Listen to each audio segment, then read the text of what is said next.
Hi, I'm Lee, and I'm the president of the Tan Oaks Project, and I'm here with Angie, a member of our Youth Advisory Committee for Project Acorn. Hi, Angie. Hi, Lee. Just before we get started, which pronoun would you like me to use when we're talking today?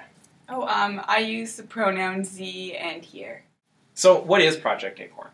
It's a 4-day youth leadership retreat run by and for youth from LGBTQ communities. So, why don't you tell me a little bit more about what the Youth Advisory Committee does? Right. So we met from January right up through July to plan Project Acorn, and we kind of did a bit of everything. We fleshed out policies, workshops, the structure.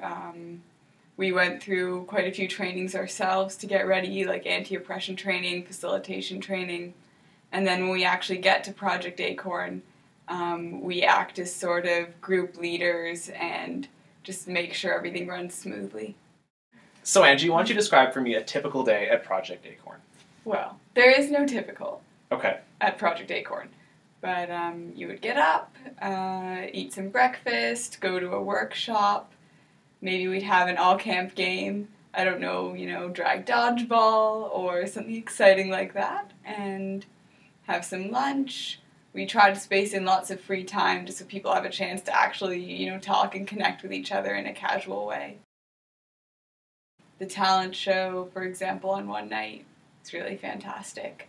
What kind of talents do people show up at the talent show with? Like, what kind of things were people coming up on stage with? Oh, there was a bit of everything. There was singing, dancing, poetry, skits. Just trying to think. If you can think of it, it was on that stage in a dress with some rainbows. Excellent. Basically. That's wonderful. So I see here you've brought something, and I'm assuming it's from Project Acorn, so why don't you tell us a little bit more about what you've brought? This is my happy box. Excellent. So what exactly is a happy box? Well, everybody who comes to Project Acorn gets one. Okay.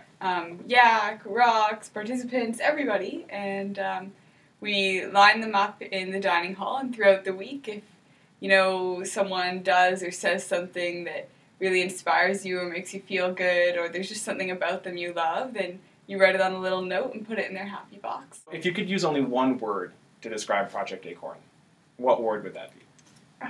That's really tough, I'm sorry. That's cruel. Okay. I'm gonna get cheesy.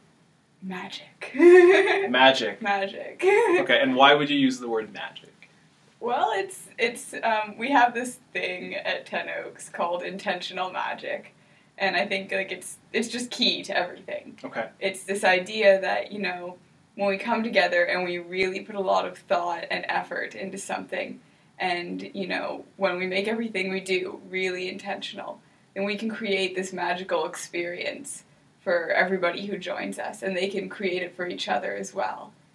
And by the end of it, all of our careful planning just turns into this amazing thing that even though we've been planning it for so long, you can't imagine it until you're there. How can people, sign up to support Project Acorn? Oh, there are so many ways. You can support the organization through your donations. If you're between the ages of 16 and 24, you can apply to be on the Youth Advisory Committee to plan things. You don't have to have been to the camp before. I'd never been, and I was on the Yak. Or you can be a participant.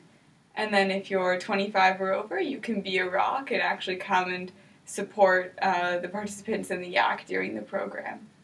I want to thank you so much for stopping by today and talking about Project Acorn and your role with that. And did you have any last words you want to say to the people at home? Come on, get involved. We need you. Project Acorn needs you.